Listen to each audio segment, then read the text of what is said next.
guys, welcome to my channel. Please don't forget to subscribe and share. And also, please don't forget to like. It truly helps our channel. Happy reading!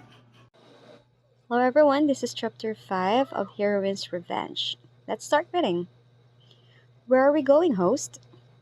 Hi, Seven. Anong itsura mo naman, Seven? Hindi ka naman naging tao. Ring. Hello? Why did you refuse to do the test? I promised to leave you alone after yesterday, so I won't accept any favor from you from now on. Nakagawa siya ng palusot. Magaling.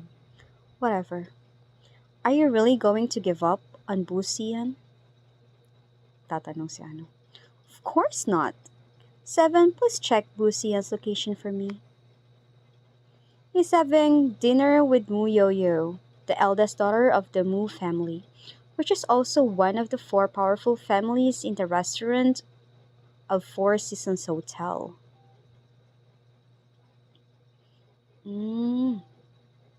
Busian is the illegitimate son of the wealthiest man in Jensen City.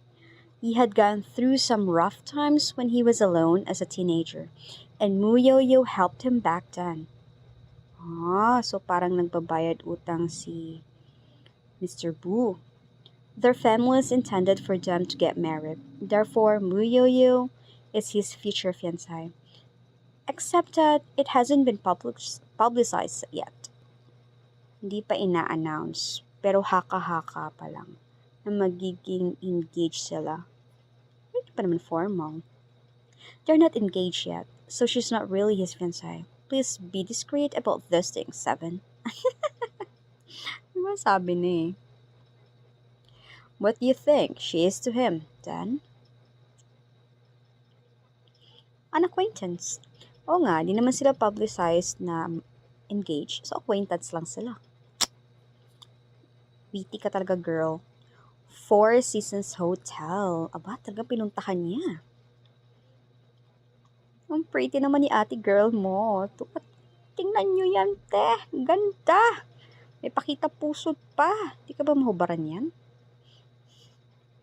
Pero ang ganda, in fairness nalala ko tuloy si yung Madame Nucel will mess around.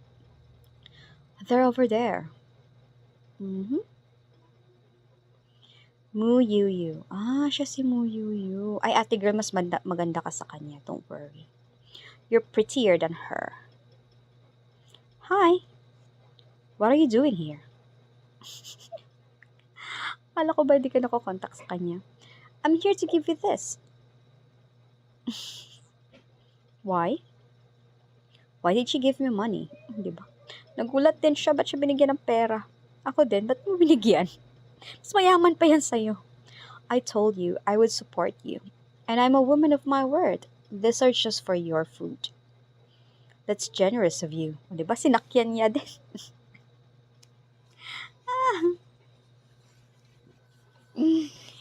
If you need to meet somebody next time, don't forget to tell me in advance so I can get your money ready. Parang nag-i-imply siya, somebody. You're nobody. We can't be too cheap in front of others, can we? Who the hell this? Diba? Plastic? Aren't you going to introduce her, yan? Sabi na plastic si ate girl mo, nanginginig sa galit, Please don't tell her that you're my kept man. Talaga. Ang galing talaga mang provoke nitong babaeng to. Tapos nangiiwan naman. Ay, nako. Rumble. Uy, umuulan. Uh-oh. Outside the hotel.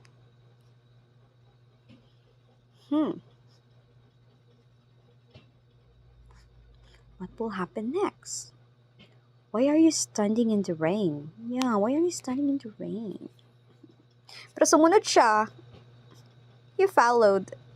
I want to see if you will come out for me. And he just did. You promised to leave me alone, didn't you? Promise ba siya?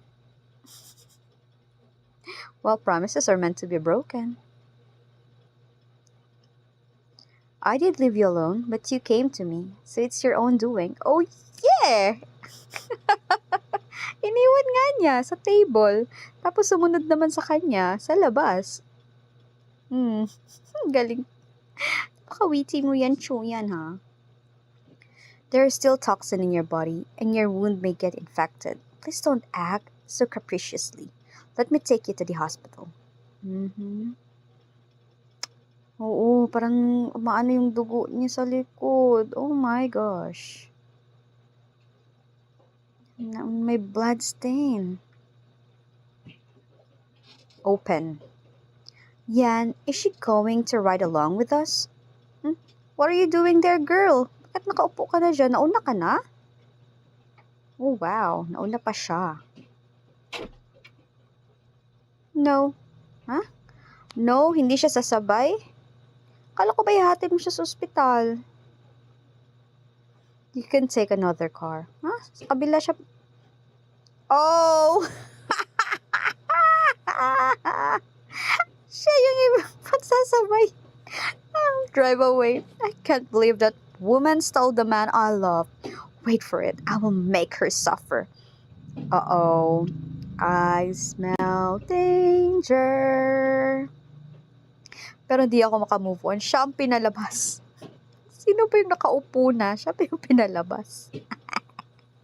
Buti nga sa kanya. It's kind of cold in here. Siyempre nabasa siya sa ulan, ano? Sigurado manginginig siya sa lamig. You stood in the rain, remember? Take your clothes off and wear this. Wow. So maghuhubad siya? May naisip na naman si ate mo, girl. Ano na naman ang naisip mo, ha? How am I going to get changed in the car? I won't look. Charot. Talaga lang, ha? I'm done. And how does she look?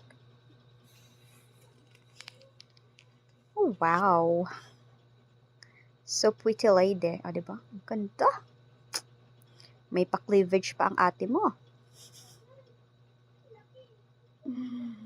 Mr. Boo, could you stay calm facing a hot woman dressing like this?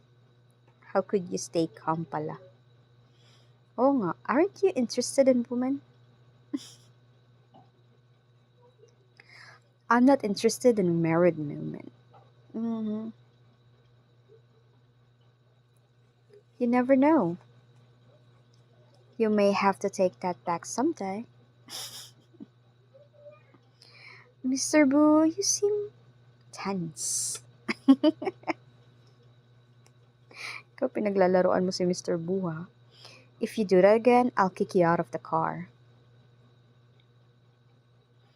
Is he serious? He seems to be. O, diba? Nagnanakaw ng halik si Chuyan. Pushes. Ito namang isa nanunulak.